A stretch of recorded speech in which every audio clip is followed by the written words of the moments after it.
Hi hello everyone, welcome back to my YouTube channel. ಇವತ್ತಿನ ಈ ವಿಡಿಯೋದಲ್ಲಿ ಸಂದಾ ಕುಝಿ 2 ಮೂವಿಯ ರಿವ್ಯೂ ಮಾಡ್ತಾಯಿದ್ದೀನಿ.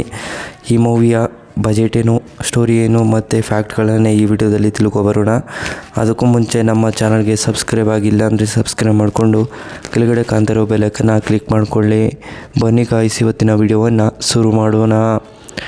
ಮೊದಲು ಈ ಮೂವಿಯ ಮೇನ್ ಲ್ಯಾಂಗ್ವೇಜ್ ಬಂದು ತಮಿಳ್ ಆಗಿದೆ. ಯಾವುದೇ ಭಾಷೆಗಳಲ್ಲೂ ಡಬ್ ಆಗಿಲ್ಲ ಅಂತ ಹೇಳಬಹುದು. ಮತ್ತು ಈ ಮೂವಿಯ ಬಜೆಟ್ ನೋಡಿದ್ರೆ 12 ಕೋಟಿ ಬಜೆಟನ್ನು ಹಾಕಿದ್ದಾರೆ. ಮತ್ತು ಕಲೆಕ್ಷನ್ ನೋಡಿದ್ರೆ 33 ಕೋಟಿಯಿಂದ 40 ಕೋಟಿವರೆಗೆ ಬಜೆಟ್ ಕಲೆಕ್ಷನನ್ನು ಮಾಡಿದೆ ಅಂತ ಹೇಳಬಹುದು. ಮತ್ತು ಈ ಮೂವಿಯಲ್ಲಿ ಯಾರ್ಯಾರು ನಟ ನಟಿಯರು ಇದ್ದಾರೆ ಅನ್ನೋದನ್ನು ನೋಡೋದಾದರೆ ಮೊದಲು ಕೀರ್ತಿ ಸುರೇಶ್ ಹಾಗೂ ವಿಶಾಲ್, ಇನ್ನೂ ಹಲವಾರು ಆ್ಯಕ್ಟರ್ಸ್ಗಳು ಈ ಮೂವಿಯಲ್ಲಿ ನಟನೆ ಮಾಡಿದ್ದಾರೆ ಅಂತ ಹೇಳಬಹುದು.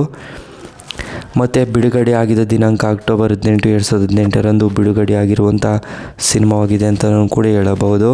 ಹಾಗೆಯೇ ಈ ಮೂವಿಗೆ ಹೆಚ್ಚಿನ ರಿವ್ಯೂಸ್ ಕೂಡ ಕೊಟ್ಟಿದ್ದಾರೆ ಮತ್ತು ಫ್ಯಾಕ್ಟ್ಗಳನ್ನು ಕೂಡ ಅದ್ಭುತವಾಗಿ ಕೊಟ್ಟಿದ್ದಾರೆ ಅಂತಲೇ ಕೂಡ ಹೇಳಬಹುದು. ಮತ್ತು ತಮಿಳಲ್ಲಿ ಸಾಂಗ್ ಕೂಡ ತುಂಬ ಅದ್ಭುತವಾಗಿ ಕೊಟ್ಟಿದ್ದಾರೆ. ಹಾಗೆಯೇ ಆಡಿಯನ್ಸ್ಗಳು ಕೂಡ ಸಿಕ್ಕಾಪಟ್ಟೆ ಇಷ್ಟಪಡುವಂಥ ಸಿನಿಮಾವಾಗಿದೆ ಅಂತಲೂ ಕೂಡ ಹೇಳಬಹುದು. ಹಾಗೆಯೇ ಈ ಮೂವಿಗೆ ಮೆಚ್ಚುಗೆಯನ್ನು ಕೂಡ ಪಡೆದಿದ್ದಾರೆ ಮತ್ತು ಕೊಟ್ಟಿದ್ದಾರೆ ಅಂತಲೂ ಕೂಡ ಹೇಳಬಹುದು. ಹಾಗೆಯೇ ಈ ಮೂವಿಯಲ್ಲಿ ಹಲವಾರು ಫ್ಯಾಕ್ಟ್ಗಳು ಮತ್ತು ವಿಶಾಲ್ ಅವರು ಹೀರೋ ಕ್ಯಾರೆಕ್ಟರ್ನ ಪ್ಲೇ ಮಾಡಿದ್ದಾರೆ. ತುಂಬ ಅದ್ಭುತವಾಗಿ ನಟನೆ ಮಾಡಿದ್ದಾರೆ ಅಂತ ಹೇಳಬಹುದು. ಮತ್ತು ಕೀರ್ತಿ ಸುರೇಶ್ ಅವರು ಹೀರೋಯಿನ್ ಕ್ಯಾರೆಕ್ಟರ್ನ ಪ್ಲೇ ಮಾಡಿದ್ದು ತುಂಬ ಅದ್ಭುತವಾಗಿ ನಟನೆ ಮಾಡಿದ್ದಾರೆ ಅಂತ ಕೂಡ ಹೇಳಬಹುದು. ಹಾಗೆಯೇ ಈ ಮೂವಿಯ ಒಂದನೇ ಸ್ಟೋರಿ ಹೇಳ್ತಿದ್ರೆ, ವಿಶಾಲ್ ಅವರು ವಿನಯ್ ಅನ್ನೋ ಕ್ಯಾರೆಕ್ಟರ್ನ ಪ್ಲೇ ಮಾಡಿರ್ತಾರೆ. ವಿನಯ್ ಅನ್ನೋ ವ್ಯಕ್ತಿ ಅವನು ಹಾಗೂ ಅವನ ಸ್ನೇಹಿತ ಬಾಲು ಅನ್ನೋ ವ್ಯಕ್ತಿ. ವಿನಯ್ ಹಾಗೂ ಬಾಲು ಇಬ್ಬರು ಕೂಡ ಒಂದು ದೋಸ್ತರು ಅಂತಲೇ ಹೇಳಬಹುದು. ಮತ್ತು ವಿನಯ್ ಏನು ಮಾಡ್ತಾರೆ ಅಂದರೆ, ಎಷ್ಟೊತ್ತಲೂ ಅವ್ರ ಬಾಲು ಜೊತೆ ಹಾಗೂ ವಿನಯ್ ಇಬ್ಬರು ಕೂಡ ಎಲ್ಲಿಗೆ ಹೋದರೂ ಕೆಲಸವನ್ನು ಮಾಡಿಕೊಂಡು ಜೀವನವನ್ನು ಕಳೀತಾ ಇರ್ತಾರೆ.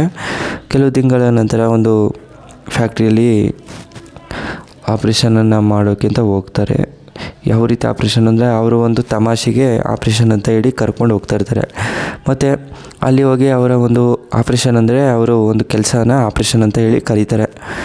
ಅದನ್ನು ಕೆಲಸವನ್ನು ಮಾಡ್ಕೊಂಡು ಬರ್ತಾರೆ. ಅಲ್ಲಿ ಒಂದು ದಿನ ಆ ಕಂಪ್ನಿ ಬ್ಲಾಸ್ಟ್ ಆಗೋಗುತ್ತೆ. ಅಲ್ಲಿ ಸುಮಾರು ಜನ ಸತ್ತೋಗ್ತಾರೆ. ಮತ್ತು ಅದರಿಂದ ತುಂಬ ನಷ್ಟಗಳನ್ನು ಅನುಭವಿಸ್ತಿರ್ತಾರೆ ಫ್ಯಾಮಿಲಿಗಳು. ಅದರಿಂದ ಇದಕ್ಕೆಲ್ಲ ಪರಿಹಾರ ಮಾಡಬೇಕು ಅಂತೇಳಿ ನ್ಯಾಯವನ್ನು ಕೂಡ ದೊರಕಿಸ್ತಾರೆ. ಕೆಲವರಿಗೂ ಕೂಡ ದೊರಕಿಸೋಕ್ಕಿಂತ ಹೆಚ್ಚಾಗಿ ಕೆಲವ್ರಿಗೆ ಒಂದಿಷ್ಟು ದುಡ್ಡುಗಳನ್ನು ಕೊಡ್ತಾರೆ. ಆದರೆ ದುಡ್ಡನ್ನು ಒಪ್ಪದೆ ಇನ್ನೂ ಕೂಡ ಹಣ ಬೇಕು ಮತ್ತು ನಮಗೆ ಜಾಗ ಕೂಡ ಬೇಕು ಅಂತೇಳಿ ಡಿಮ್ಯಾಂಡನ್ನು ಮಾಡ್ತಿದ್ದಾರೆ. ಅದರಿಂದ ಓನರ್ಗಳು ತಡೆಲಾರದೆ ಪೊಲೀಸ್ಗೆ ಕಂಪ್ಲೇಂಟ್ ಕೊಟ್ಟು ಎಲ್ಲನೂ ಕೂಡ ಓಡಿಸ್ತಾರೆ. ಮತ್ತು ಇದಕ್ಕೆಲ್ಲ ವಿನಯ್ ಹಾಗೂ ಬಾಲು ಕೂಡ ನೋಡ್ತಾ ಇರ್ತಾರೆ. ಅದನ್ನೆಲ್ಲ ಪ್ರಾಬ್ಲಮ್ನೆಲ್ಲ ಸಾಲ್ವ್ ಮಾಡಬೇಕು, ನಮ್ಮಿಂದ ಇದಾಗಿರೋದು ಅಂತೇಳಿ ಆ ಪ್ರಾಬ್ಲಮ್ನೆಲ್ಲ ಸಾಲ್ವ್ ಕೂಡ ಮಾಡ್ತಾರೆ. ಮತ್ತು ಅವರಿಗೆ ಒಂದು ನ್ಯಾಯವನ್ನು ಕೂಡ ಕೊಡಿಸ್ತಾರೆ. ಹಾಗೆಯೇ ಸ್ಟೋರಿನೂ ಕೂಡ ಎಂಡ್ ಆಗುತ್ತೆ.